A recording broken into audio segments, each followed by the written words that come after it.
మనది పార్లమెంటరీ వ్యవస్థ. పార్లమెంటరీ వ్యవస్థలో మూల సూత్రం ఏంటంటే సమిష్టి బాధ్యత, కలెక్టివ్ రెస్పాన్సిబిలిటీ. ఏ ప్రభుత్వం అయితే అధికారంలో ఉందో వాళ్ళు మన ప్రతినిధులకి ఆన్సరబుల్ అన్నమాట. మన రాజ్యాంగంలో ఆర్టికల్ 75 క్లాస్ 3 ప్రకారం the council of ministers are collectively responsible to the house of the people. అంటే ప్రజల చేత ప్రత్యక్షంగా ఎన్నుకొనబడిన లోక్సభ ఎంపీలకి మంత్రి మండలి ఆన్సరబుల్, రెస్పాన్సిబుల్, జవాబుదారీ, బాధ్యత వహించాలి.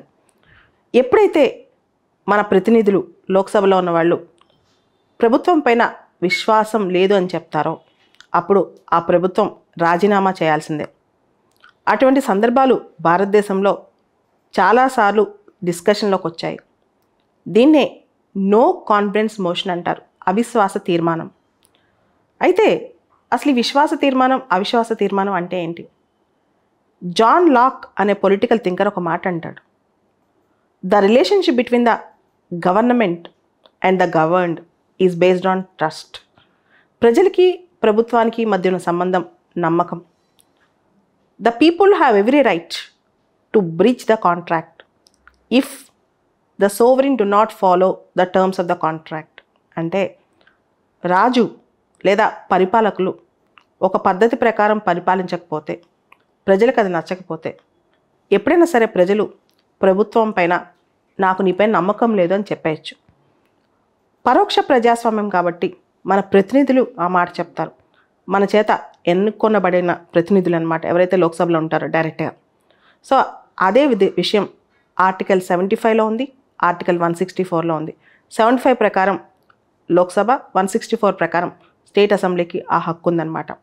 సో చాలా సందర్భాల్లో మనం చూస్తే కనుక అనేక ప్రజా సమస్యలపైన ప్రభుత్వం పెడచెవి పెట్టినప్పుడు, విననప్పుడు, అది చిన్న సమస్య అయినా పెద్ద సమస్య అయినా విపక్షాలు ఆలోచిస్తుంటాయి అవిశ్వాస తీర్మానం పెడితే ఎలా ఉంటుందని చెప్పి. అటువంటి ఒక సందర్భమే ఇప్పుడు భారతదేశంలో వచ్చింది. అదే మణిపూర్ అల్లర్లు.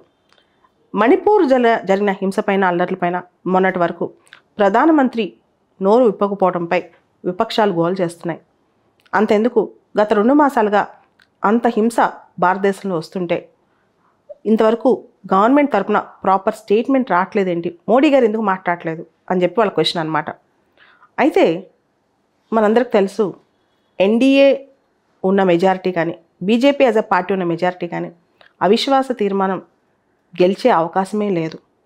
అంతెందుకు భారతదేశంలో ఇప్పటి వరకు 27 సార్లు అవిశ్వాస తీర్మానం పెట్టారు. మొదటిసారి జేబీ కృప్లానీ గారు 1963లో తీసుకొచ్చారనమాట. ఆయన నెహ్రూ గారి ప్రభుత్వానికి వ్యతిరేకంగా చైనా యుద్ధంలో నెహ్రూ విఫలమయ్యారని, ఆయనకు ముందు చూపు లేకుండా పోయిందని, చైనాను గుడ్డిగా నమ్మారని ఆయన భావం అనమాట. ఆయన ఆ స్పీచ్లో 1963లో ఒక మాట అంటారు, ఇక్కడ చాలామంది పార్లమెంట్లో ఉన్న నా ఫ్రెండ్స్, చాలా పరిచయస్తులు, గొప్ప వ్యక్తులు, కానీ నా కాన్సెన్స్ చెప్తుంది, నా బాధ్యత చెప్తుంది, వీళ్ళు నమ్మకం కోల్పోయారు అని చెప్పి, అందుకే నేను ప్రవేశపెడుతున్నానని చెప్పి. సో ఆ తర్వాత ఇందిరాగాంధీ గారు 15 సార్లు అవిశ్వాస తీర్మానాన్ని ఫేస్ చేశారు. ఎక్కువగా 1965 నుంచి 1975 మధ్య టైంలో ఆవిడ పైన అవిశ్వాస తీర్మానాలు వచ్చాయి. అయితే భారతదేశంలో ఒక్కసారి కూడా అవిశ్వాస తీర్మానం పాస్ అవ్వలేదు. తీర్మానం ప్రవేశపెట్టారు కానీ 1979లో ఇది పాస్ అయ్యే సందర్భం వచ్చిందనమాట, అవిశ్వాస తీర్మానం. సో అది పాస్ కాకుండానే అప్పుడున్న జనతా ప్రభుత్వం, అప్పుడున్న పిఎం మొరార్జీ దేశాయ్ గారు ప్రభుత్వం రిజైన్ చేసేసి మళ్ళీ ఎన్నికల్లోకి వెళ్ళిపోయారనమాట. సో ఇంతవరకు భారతదేశంలో అఫీషియల్గా ఒక్కసారి కూడా అవిశ్వాస తీర్మానం పాస్ అవ్వలేదని చెప్పాలి. అయితే కొన్ని సందర్భాల్లో కాన్ఫిడెన్స్ ప్రూవ్ చేసుకోవడానికి, అంటే విశ్వాసం ప్రూవ్ చేసుకోవడానికి ప్రెసిడెంట్ ఆదేశం మేరకు లేదా గవర్నర్ ఆదేశం మేరకు ప్రభుత్వం వాళ్ళకి సభలో ఉన్న కాన్ఫిడెన్స్ ప్రూవ్ చేసుకోవడానికి కాన్ఫిడెన్స్ మోషన్ ప్రవేశపెట్టమని కోరొచ్చు. ఆ టైంలో 3 సార్లు ప్రభుత్వం ఆ కాన్ఫిడెన్స్ కోల్పోయిందనమాట. అంటే కాన్ఫిడెన్స్ మోషన్స్ ప్రభుత్వం గెలవలేకపోయింది. ఒక సందర్భం వీపీ సింగ్ గారి గవర్నమెంట్ 1990, రెండవ సందర్భం 1997 దేవగౌడ గవర్నమెంట్, మూడో సందర్భం 1999 అటల్ బిహారీ వాజ్పేయి గవర్నమెంట్. ఈ 3 సందర్భాల్లో ప్రభుత్వం విశ్వాస ఓటు కోల్పోయిందనమాట. కాబట్టి ప్రభుత్వం అప్పుడు రిజైన్ చేయాల్సి వచ్చింది, అది వేరే విషయం. కానీ కాన్ఫిడెన్స్ మోషన్ మాత్రం అఫీషియల్గా ఒక్కసారి కూడా ఓటింగ్లో ప్రభుత్వం ఓడిపోలేదు. ఇక్కడ 2018లో మనం చూస్తే లాస్ట్ అంటే 27th no confidence motion Telugu Desam party lead చేస్తుంది అనమాట.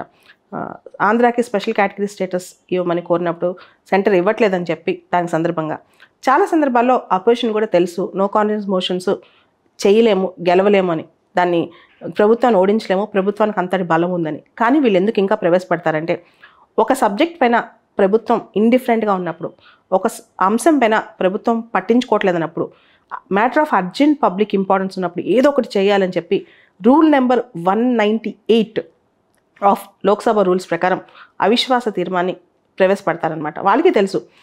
కాకపోతే కొన్నిసార్లు దీనిపైన క్రిటిక్స్ ఏమంటారంటే ఇది ఒక పొలిటికల్ జిమ్మిక్ అని. అంటే రాజకీయంగా విపక్షాలు కొంత మైలేజ్ గెయిన్ చేయడానికి ఎలక్షన్స్ ముందు కావాలని అవిశ్వాస తీర్మానం తీసుకొస్తే పబ్లిక్ డిబేట్ ఈ విషయంలో రైజ్ చేయడానికి, అందరి దృష్టిని ఆకర్షించడానికని.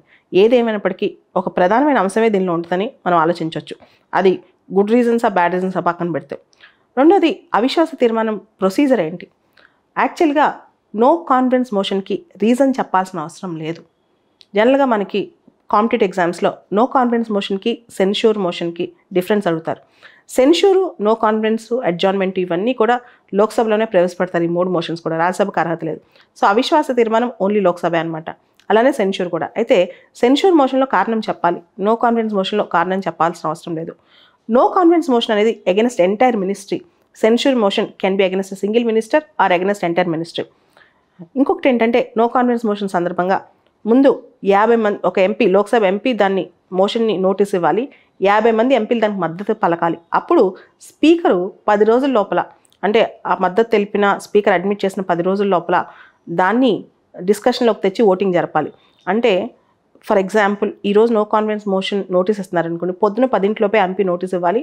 స్పీకర్ దానిపైన 50 మంది సపోర్ట్ ఉందా లేదా చూసుకోవాలి. ఉన్న తర్వాత 10 రోజుల లోపల దానిపైన చర్చ, ఓటింగ్ జరగాలి.